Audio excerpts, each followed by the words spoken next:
My name's Angelo, and welcome to We Want Picks.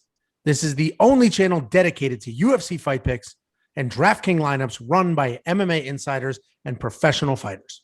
Every week, I join Dan Kramer and Nick Newell, two longtime professional fighters that have fought at the highest levels on the planet, as well as Jacob Lyons, a skinny kid from Indiana. So join us every single week for our full fight card breakdowns, our individual fight card breakdowns, our betting guide, and our DraftKings lineups. Next up at UFC Vegas 36, we have Charles Jourdain versus Julian Erosa. Charles Jourdain 11-3-1 overall. He is 2-2-1 in his last five. Julian Erosa 25-9. He is 3-2 in his last five, coming off of a pretty bad loss to Sang Woo Choi. This is honestly, a lot of these fights are pretty good. The only thing that sucks is this fight card it's basically in the morning. Super early. It was supposed to be in England. They rescheduled it. So we don't get the normal Saturday night, have some drinks and watch. And this should be a good one to watch. So Jonathan Martinez, he's coming off that Jonathan Martinez, looking at the wrong notes. Woo! My God. Charles Jourdain. He's a striker. He's willing to trade. He's willing to trade close, and he makes it dirty. This is at a catch weight because Charles Jourdain's original opponent dropped. So Julian Erosa is taking this on short notice. So they're at 150 instead of the traditional 145.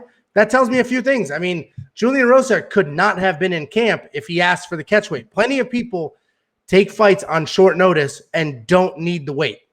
The fact that he asked for the weight, the fact that he got it is surprising to me, honestly. The fact that he asked for the weight tells me he's pretty heavy. He may not be in a camp, and that's not great. Erosa is a striker. He likes to fight at range, but he doesn't have the problem getting sucked into a firefight. So, again, Erosa does better when he's at range, but he will get sucked into a pocket fight, where Charles Jourdain likes to fight in the pocket, likes to make it dirty. So I think Charles Jourdain sucks a potentially exhausted Julian Erosa into a pocket firefight and puts him away. I mean, Charles Jourdain's the pick here, especially when you factor in the short notice, which isn't always an issue, but you couple the short notice with the catch weight. He needed 5 pounds. Surprising to me. What are your thoughts, Jake? Yeah, I owe first of all, a quick apology to Charles Jourdain. We mentioned the Marcelo Rojo fight. This is who he fought, was Charles Jourdain. And I actually just didn't think Charles Jourdain was that tough. I don't know if it was just because he's a Canadian and they have that stereotype of being like nice guys. But there was a moment in that fight. I can't remember if it was after the second round. But he told his corner, "I'm finishing this dude." Like, he just straight up was like, "Yeah, I'm going to go ahead and put this guy away now." And the confidence and the look in his eye was like he was like, looks like just an assassin, like a killer, man. He's just like, those guys are just born to fight. So I owe an apology to Charles Jourdain. I think both these guys, even though they have pretty good records, are honestly better than the records. I think either one of these guys can beat anyone in the division at any time. Will they both go up and try to compete for championships? I don't know, but I think they have the talent level to do that. Charles Jourdain has a mentality to do that on top of his striking abilities. I think Julian Erosa, to win this fight, is going to have to get this to the ground. If he tries to strike with Charles Jourdain, he's going to run into some issues. He's going to get pieced up. He needs to get this fight to the ground. I don't see any world where he really can get to the ground. Obviously, there's an opportunity. I kind of wish that this wasn't short notice, because otherwise I think this probably would have been like fight of the night candidate, because both these guys are very, very skilled pretty much everywhere.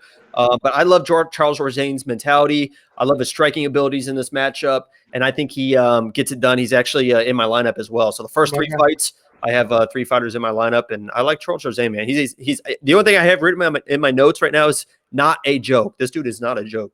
Not a joke. Yeah, I mean, it's I was pretty high on Julian Erosa last outing. That didn't work out for me, but I do think Julian Erosa is a talented dude, but short notice and needing the weight. Listen, you guys have heard me say this a bunch of times. I've managed fighters for 15 years. Anytime we needed weight, it's because the fighter was not training and not ready. We just had Parker Porter on our show. I managed Parker for many years. He talked about when he took the Chris Daukaus fight, he immediately just had to go into weight cut mode immediately. And granted, he's a heavyweight, so there is no, you're not going to do super heavyweight. But the point is, He didn't ask for weight. He didn't try to get weight. He didn't turn it down. He just immediately started sucking weight. So I have to imagine Julian Erosa is also immediately starting sucking weight, but knows there's just way too much and asking for the 5 pounds. So 5 pounds is a lot. The fact that the UFC gave it to him is interesting. That they probably had a really hard time finding anybody else here. But, it honestly should be a fun fight. Both these guys are enjoyable strikers. I agree with you. Julian would need to get it to the ground to win. And I don't think he's going to be able to do that, especially the amount of energy it's going to take. And again, short notice, I don't put too much stock into it, but needing the weight on short notice tells me some stuff is going on here. So I agree. Charles Jourdain's the pick. Jacob has his DraftKings lineup. I have him in mine as well because of the short notice. I do think the odds are a little wide. Minus 190 is a bit much. But you might want to do the under on rounds.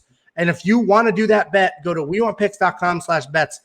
They are doing a $1,000 match at wewantpicks.com/bets, which is bet online. A $1,000 match is to sort of celebrate the start of football season. So if you deposit $100, they'll give you $100. You deposit $1,000, they will give you $1,000. You agree, disagree, like our picks, hate our picks, doesn't matter. Go get the free money. You have to click through the link at wewantpicks.com/bets. What do you think of this monkey knife fight line? I play the more here, even though I think Charles dominates. He's not really a power puncher guy. It's more just kind of just wear on you with volume and eventually kind of beat you down. So I actually like the more a lot on this one. Yeah, the more is probably solid. I agree. It's funny because I agree with the more, and I agree with the under the 2.5 bet. Like, I don't think it'll go the distance, but it will be busy before it gets there for sure.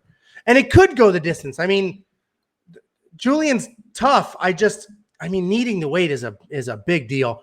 But more is definitely the monkey knife fight play. Again, hit these lines before they move. Chris, if you watch our shows, Chris sets these lines. He watches the show and he moves the lines.